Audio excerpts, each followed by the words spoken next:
কি যুবসাথীর টাকা তো সবার ঢুকে গেল, আপনারটা কেন ঢুকলো না ভেবে দেখেছেন? অনলাইনে ফর্ম ফিল আপ করেছিলেন নাকি অফলাইনে?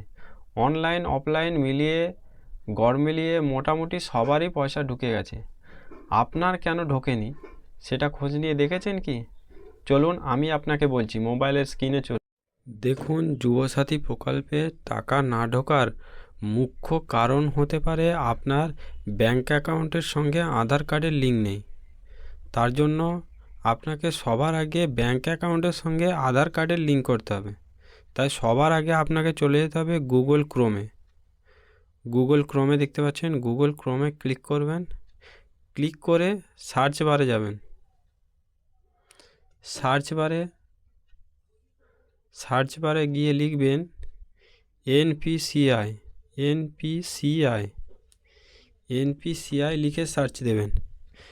এনপিসিআই লিখে সার্চ দেওয়ার পর সবার প্রথম যে ওয়েবসাইটটা আসছে, সবার প্রথম একদম উপরে যে ওয়েবসাইটটায় ক্লিক করবেন, এই ওয়েবসাইটটায় ক্লিক করার পরে উপরে বাঁ দিকের কোণে দেখবেন 3 ডট মেনু আছে, 3 ডট মেনুতে ক্লিক করবেন। 3 ডট মেনুতে ক্লিক করার পরে আপনাকে করতে হবে নিচে 2 নম্বর কাস্টমার সার্ভিসে আপনাকে ক্লিক করতে হবে। কাস্টমার সার্ভিসে ক্লিক করার পরে এই যে 5 নম্বরে দেখতে পাচ্ছেন ভারত আধার সিডিং ইনেবল BASE, এটাতে আপনাকে ক্লিক করতে হবে। এটায় ক্লিক করার পরে আপনাকে প্রথমেই দেখতে পাবেন হোমের পরে আধার সিডিং অ্যান্ড ডিসিডিং, এতে ক্লিক করতে হবে। এতে ক্লিক করার পরে আপনার কাছে একটা ফর্ম চলে আসবে, আধার কার্ডের সঙ্গে ব্যাঙ্ক অ্যাকাউন্ট লিঙ্ক করার একটা ফর্ম। এখানে আপনাকে সবার আগে আধার নাম্বারটা দিতে হবে। আধার নাম্বারটা আপনারা দিয়ে দেবেন, এখানে নির্ভুলভাবে আধার নাম্বারটা দিয়ে দেবেন। আধার নাম্বারটা দেওয়ার পর আধার নাম্বারটা দিতেই আপনার কাছে যে দ্বিতীয় নম্বরের অপশানটা আছে সিডিং ডিসিডিং, তো আমরা এখানে সিডিং করব, সিডিং অপশানে ক্লিক করব। করে এখানে সিলেক্ট ইওর ব্যাঙ্ক, এখানে আপনার কোন ব্যাংকের অ্যাকাউন্ট আছে সেই ব্যাঙ্কটা সিলেক্ট করতে হবে। তো আমার যেহেতু এখানে স্টেট ব্যাঙ্ক অফ ইন্ডিয়া আছে, তো আমি এখানে state bank of India select করব।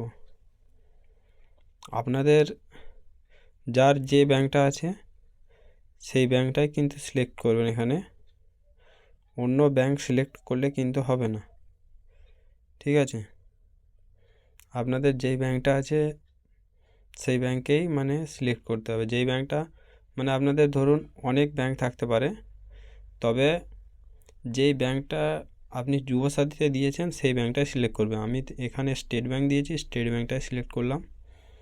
করে এখানে ফ্রেশ সিডিংয়ে সিলেক্ট করতে হবে। ফ্রেশ সিডিংয়ে সিলেক্ট করে আপনার অ্যাকাউন্ট নাম্বারটা দিতে হবে। অ্যাকাউন্ট নাম্বারটা এখানে নির্ভুলভাবে দিয়ে দেবেন। অ্যাকাউন্ট নাম্বারটা দেওয়ার পরেই এখানে একটা বক্স চলে আসবে খালি ঘর, এই বক্সটায় ক্লিক করে দেবেন। দিয়ে এখানে একটা ক্যাপচা কোড দেবেন।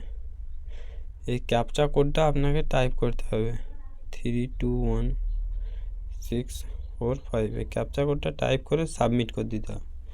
সাবমিট করার মাত্রই আপনার আধার কার্ডে যেই ফোন নাম্বারটা দেওয়া আছে ওখানে একটা ওটিপি আসবে।